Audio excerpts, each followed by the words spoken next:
I forgave my wife once. I still remember the night she admitted it, her voice trembling, eyes brimming with tears as she confessed to a mistake that had shattered my world. She had cheated on me, yes, but she begged for forgiveness, painted herself as someone lost, remorseful, and desperate to make things right. I believed her. I told myself that people make mistakes, that love can survive even betrayal, and that perhaps we could rebuild the fragile trust between us. And for a while I did. The months that followed were tense but hopeful. I watched her carefully, observing every word, every glance, every text she sent. Trust returned slowly, like sunlight filtering through clouds, cautious but persistent. We went on trips, had long talks, and tried to rekindle the intimacy that had been damaged. I forgave her, and in doing so, I allowed myself to hope again. Friends told me I was too soft, that I was being naive, but I convinced myself otherwise.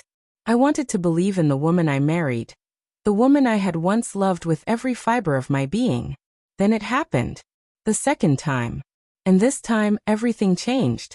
I found out through an anonymous tip, a name mentioned in passing by someone who claimed to have seen her at a hotel with another man. My stomach churned as I pieced together the evidence. Late-night texts she tried to hide, the faint scent of cologne that wasn't mine, a credit card charge at a location she claimed to have never visited. The first betrayal had been a single crack in our foundation. This second one was a full-scale demolition. When I confronted her, she laughed. Not nervously, not apologetically, not even with a hint of guilt, but a cold, almost daring laugh that cut deeper than any words could. "So what?"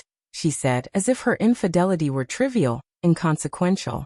That was the moment I realized forgiveness had limits. That was the moment I stopped being nice. I didn't yell. I didn't storm out. I didn't beg. Instead, I watched her carefully, studied her movements, and let the silence do the work I could not. She expected tears, expected anger, expected me to plead or grovel, but I gave her nothing. Cold indifference became my shield, and in that quiet, she felt the weight of her actions more than any outburst could have conveyed. Over the next days, I took control of the situation. I documented every lie, every betrayal, every hidden text, every secret meeting. I didn't act rashly. I planned meticulously. She thought I was still the forgiving, loving husband, the man who had once let her off the hook. But beneath that calm exterior, a storm was brewing, a storm she could never have anticipated. I began small. I changed passwords, secured accounts, and made sure she couldn't cover her tracks. I monitored the hotel visits, confirmed the emails, and traced every suspicious interaction. Then came the confrontation she couldn't escape. I had arranged for her latest lover to receive a very clear message, a subtle but devastating reveal of her duplicity. She hadn't anticipated consequences beyond my initial forgiveness, and now she was cornered. When I finally spoke to her again, it wasn't with anger or shouting. It was measured, deliberate, and devastating in its simplicity. "You've made your choice," I said. "And I've made mine. This marriage is over." Her face drained of color. Panic, realization, and fear flashed across her features in rapid succession. No tears, no excuses, no pleas, just the stark, unyielding truth that her actions had consequences she could not evade. I walked out of that house with a clarity I had never felt before.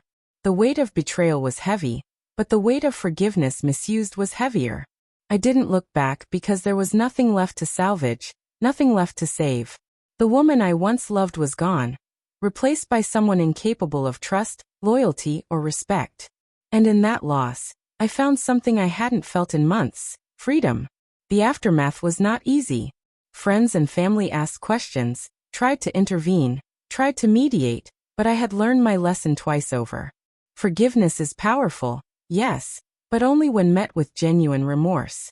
The second time, it became a weapon in her hands, and I refused to be a victim again. I reclaimed my life, my dignity, and my sense of self-worth. There were moments of anger, of imagining what I could have said or done, of bitter reflection, but ultimately, I realized that my power lay in restraint. By stopping being nice, by refusing to be manipulated, by letting the consequences of her choices unfold naturally, I reclaimed control of my life. She had expected submission, compliance, forgiveness, and weakness. Instead, she found a man who had learned the hard way that love does not demand martyrdom, and that betrayal, when repeated, cannot be overlooked. I never wished her harm. I never sought revenge. I simply chose myself. And in doing so, I finally understood the full meaning of trust, boundaries, and the consequences of one's actions. The second time was my wake-up call, my line in the sand, and the moment I realized that being nice has limits, especially when confronted with someone who exploits kindness as a shield for cruelty. I forgave my wife once. That decision came from love, hope, and belief in redemption. The second time, I stopped being nice. That decision came from clarity, experience, and the unwavering knowledge that self-respect is non-negotiable. And as I walked away, free from the weight of repeated betrayal, I finally felt the peace that had been missing from my life, a peace I could never have found without learning the hard, unrelenting lesson that love, when abused, must be met with firm boundaries, and sometimes the courage to walk away forever.